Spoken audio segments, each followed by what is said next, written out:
Hi friends, welcome back to our channel. ఈరోజు నేను తోటకూర శనగపప్పు వేసి ఫ్రై చేశానండి. చాలా టేస్ట్గా ఉంటుంది ఫ్రెండ్స్, మీరు కూడా ట్రై చేయండి. చూడండి, ముందుగా ఎలా చేయాలనేది ఇప్పుడు నేను చూపిస్తాను. ముందుగా తోటకూర కట్ చేసి పెట్టుకున్నాను. తోటకూర అండ్ పచ్చిమిర్చి శుభ్రంగా కడిగి ఒక బగానిలో వేసుకోవాలి.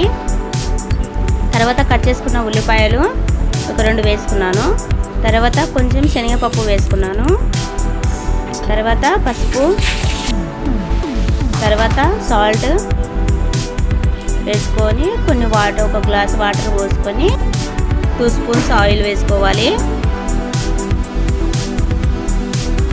తర్వాత మూత పెట్టి ఒక 10 మినిట్స్ ఉడికించుకోవాలి.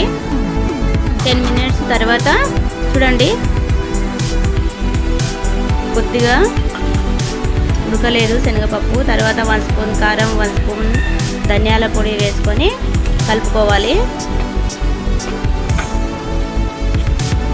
ఇంకా దగ్గర ఉడికే వరకు స్లిమ్లోనే పెట్టుకొని ఉడికించుకోవాలి. 10-15 మినిట్స్ దాకా ఉడికించుకోవాలి.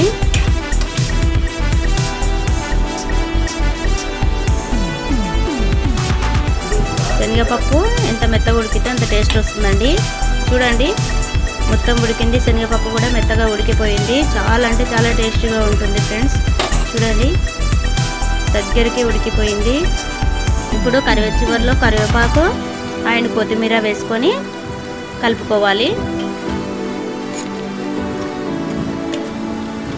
చూడండి ఫ్రెండ్స్, కలర్ కూడా చాలా బాగా వస్తుంది. మీరు కూడా ట్రై చేయండి ఫ్రెండ్స్. చాలా బాగుంటుంది.